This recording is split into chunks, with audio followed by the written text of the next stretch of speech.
ایک شخص جو اپنے آپ کو انہی فرقے کا فقہ ابو حنیفہ پر عمل کرنے والا شخص ہے اور خلفاء کی محبت اپنے دل میں رکھتا ہے، یہ ذہن میں رکھ لے یہ چیز، میں آج کلیئر یہ چیز کہہ رہا ہوں، اور یہ نہیں کہ میں وہ ہے، لیکن ظاہر ہے کہ ایک انسان جو ہے موت بر حق ہے، تو ہم جو ہے ہم بھی اپنی ایمان کے ساتھ مرنا چاہتے ہیں، اور وہ وجہ اس کی یہی ہے، ہمارا ایمان یہی ہے کہ اگر آج کے اس دور میں بھی کوئی شخص جو یہ کہے میں فقہ حنفیہ پر عمل کر رہا ہوں، اور ان لوگوں کی جو اہل ثقیفہ ہے ان کی محبت ہمارے دل میں ہے، اور جا کے شروع کر لے اہل بیت علیہم السلام کے فضائل پڑھنا شروع کر دے، قطعی طور پہ اس کے اوپر یقین نہ کریں، یہ شخص منافق ہے۔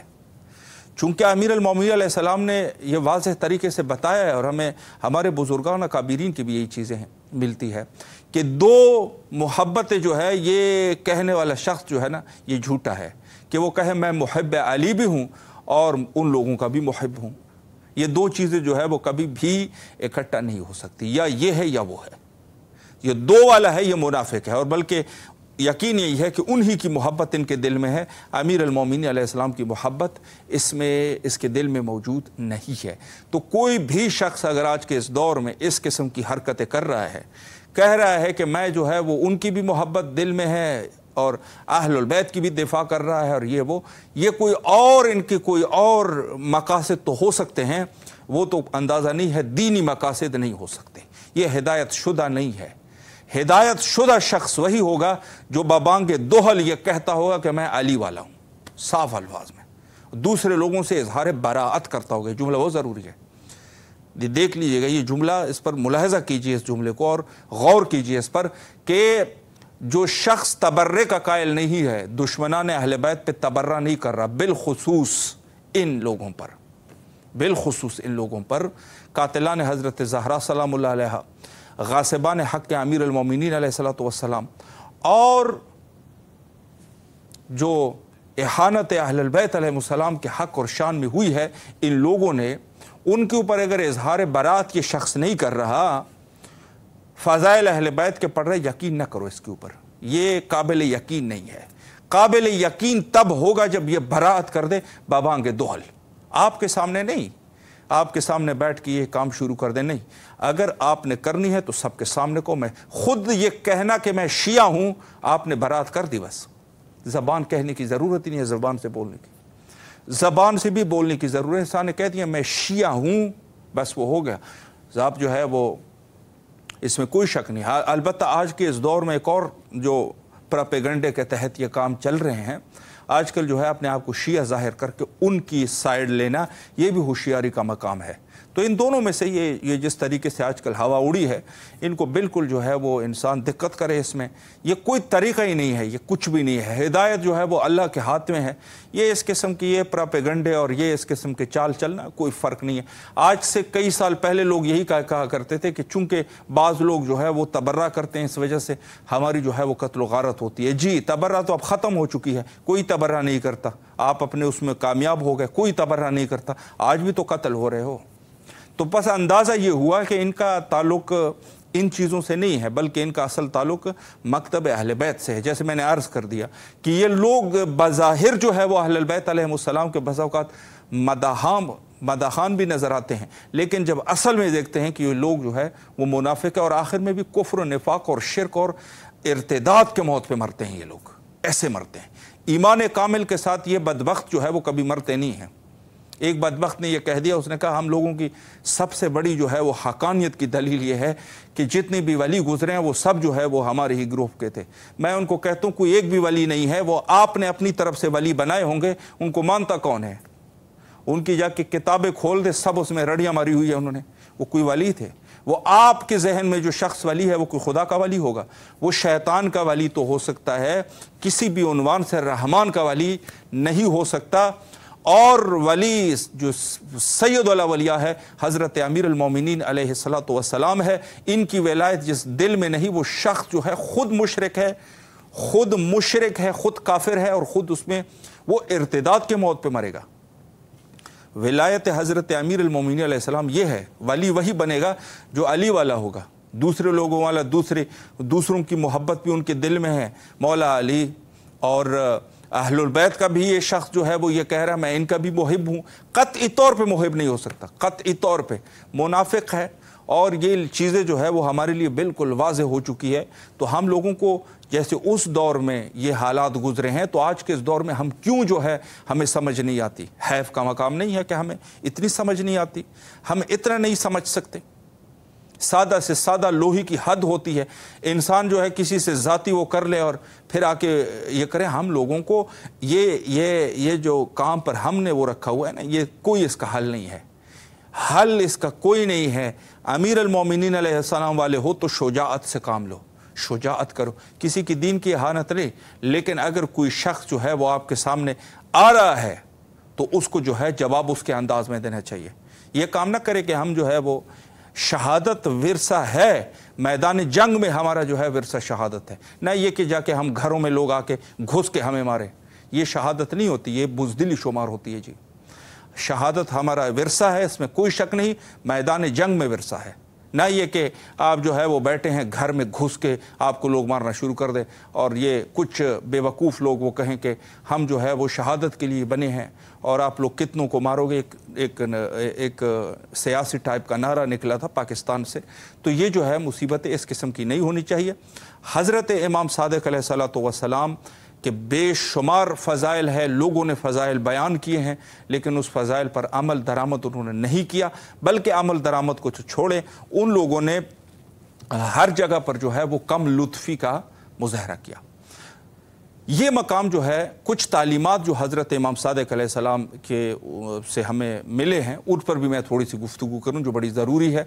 اس میں سے سب سے جو ہمارے مذہب کے لیے سب سے زیادہ مفید جو چیز ثابت ہوئی, اگر ہم غور کریں تو جتنی بھی ہمارے ائمہ اطہار علیہ السلام ہے, یعنی حضرت امیر المومنین سے لے کر امام حسن عسکری علیہ السلام تک, یہ سلسلہ جو ہے ہمارے پاس احادیث کا اتنا بڑا ذخیرہ باقی ائمہ اطہار علیہ السلام سے نہیں ہے.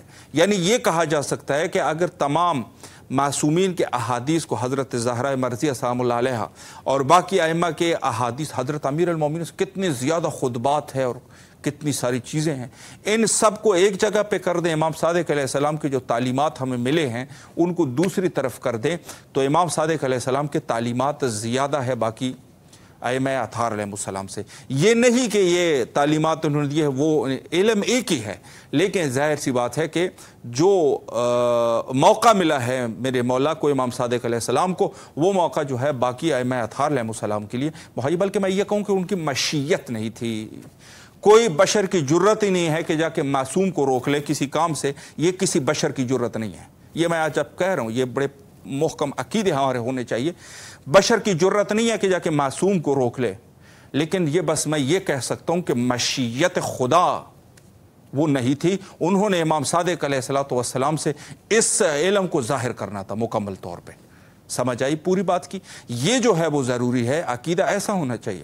ہم لوگ جو ہے وہ کہیں کہ موقع نہیں ملا معصوم کو اور یہ نہیں ملا, نہیں, معصوم کسی کے موقع کی, وہ اللہ کا ارادہ معصوم کا ارادہ ہوتا ہے اور معصوم کا ارادہ اللہ کا ارادہ ہوتا ہے. یعنی بس اس کو عام الفاظ میں یہ کہہ دوں کہ جو خدا چاہتا ہے وہی معصوم چاہتا ہے, جو معصوم چاہتا ہے وہ خدا چاہتا ہے. بس یہ ارادت اللہ یا مشیت اللہ جو ہے اسی چیز کو کہتے ہیں کہ دونوں کا ارادہ ایک ہو, ایک ارادہ ہو, ایک ہی کام ہو. یعنی جو معصوم نے خود در خیبر کو حضرت نے اکھاڑا تو وہ خود امیر المومنین علیہ السلام کا بھی یہی ارادہ تھا, اللہ بھی یہی چاہتے تھے.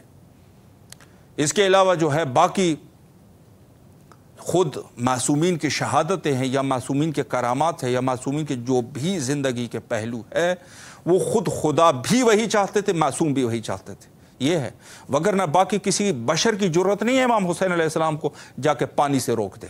کسی بشر کی یہ جرت نہیں ہو سکتی. یہ ذہن میں رکھ لیجئے گا. کوئی بھی بشر جو ہے وہ کسی معصوم کو, بلکہ معصوم کے کسی خود معصوم نے کسی کو بھیجا ہو, وہ شخص معصوم نہیں ہے لیکن معصوم نے ان کو بھیج دیا, کسی بشر کی جرت نہیں ہے کہ اس کو روک لے, اس کام سے نہیں روک سکتا. خدا کا ارادہ ہے, خدا کے ارادے کو آپ کوئی روک سکتا ہے؟ نہیں روک سکتا.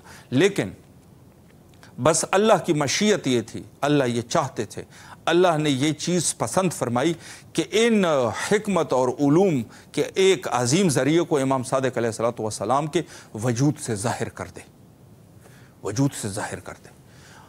اور میں یہاں پر ایک چیز اور بھی عرض کروں کہ جو چیزیں اللہ نے مختلف چیزوں کو مختلف وجود سے اس کا استخراج کر دیا، اب ایک چیز رہتی ہے، وہ ہے عدل الہی، خدا کے عدل کو، اس کو کس وجود سے نکالے گا، اس کا استخراج کرے گا؟ حضرت بقیت اللہ اعظم امام زمانہ اجل اللہ تعالی فرجہ الشریف کے وجود سے۔ فرمایا کہ اس کے واسطے سے جب معراج میں رسول اللہ وہاں معراج پہ پہنچے اور وہاں انہوں نے دیکھا کہ سب نور جو ہے وہ حالت جلوس میں ہے اور ایک نور جو ہے وہ حالت قیام میں ہے، تو رسول اللہ نے سوال کیا کہ یہ نور کون ہے، یہ کون سے نور ہے؟ انہوں نے کہا یہ آپ کے فرزندان ہے۔ یقیناً رسول اللہ کو پتہ تھا، میں اور آپ کو سمجھانے کے لیے کہ یہ جو ہے وہ آپ کے فرزندان ہے۔ اس نے کہا کہ یہ وجہ کیا ہے جس میں سے ایک جو ہے وہ حالت قیام میں ہے، باقی حالت جلوس میں ہے؟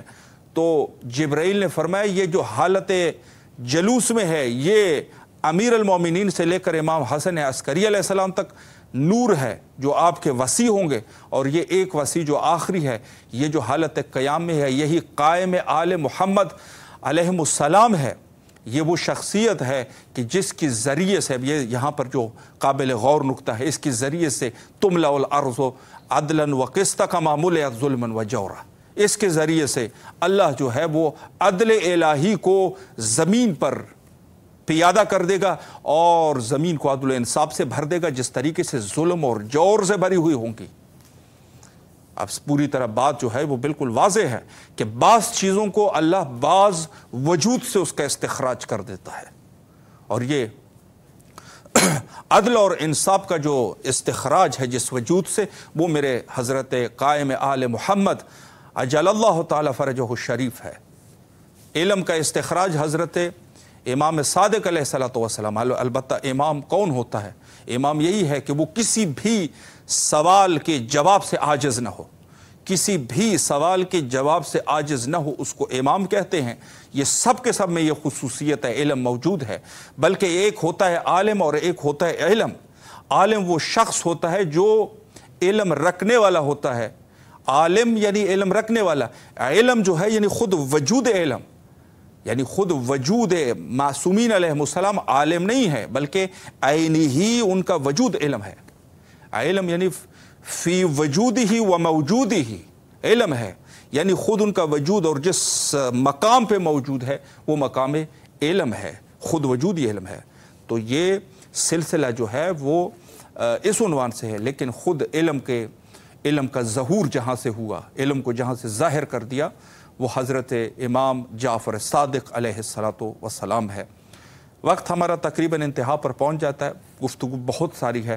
امام صادق علیہ الصلوۃ والسلام کے اس قدر زیادہ فضائل ہے، اور یہ سب کے سب جو بھی ذوات مقدسہ ہے سب کے اپنی جگہ پر فضائل بہت زیادہ ہے، کوئی اس کا احتساب نہیں کر سکتا، کوئی نہیں شمار کر سکتا۔ ہم جیسے چھوٹے لوگ بھی بہت سارے فضائل پڑھ سکتے ہیں، تو جہاں علماء ہے تو وہ تو یقیناً اس کے لیے پھر سالہا، اور یہ ہے کہ نامحدود وقت کی ضرورت ہے کہ ان کے فضائل کو بیان کرے، اور وقت جو ہے وہ تقریباً ہمارا انتہا پر پہنچ چکا ہے۔ اور آخر میں ہم حجت دوران حضرت صاحب الزمان اجل اللہ تعالی فرجہ الشریف کے ظہور کے لیے دعا کرتے ہیں۔ آپ بھی دعا کیا کیجئے، صدقہ دیا کرے مولا کی طرف سے، ان کے صحت اور سلامتی کے لیے دعا کیا کرے، حجت خدا کے ظہور کے لیے دعا گو ہے۔ اللہم عجل لولیک الفرج۔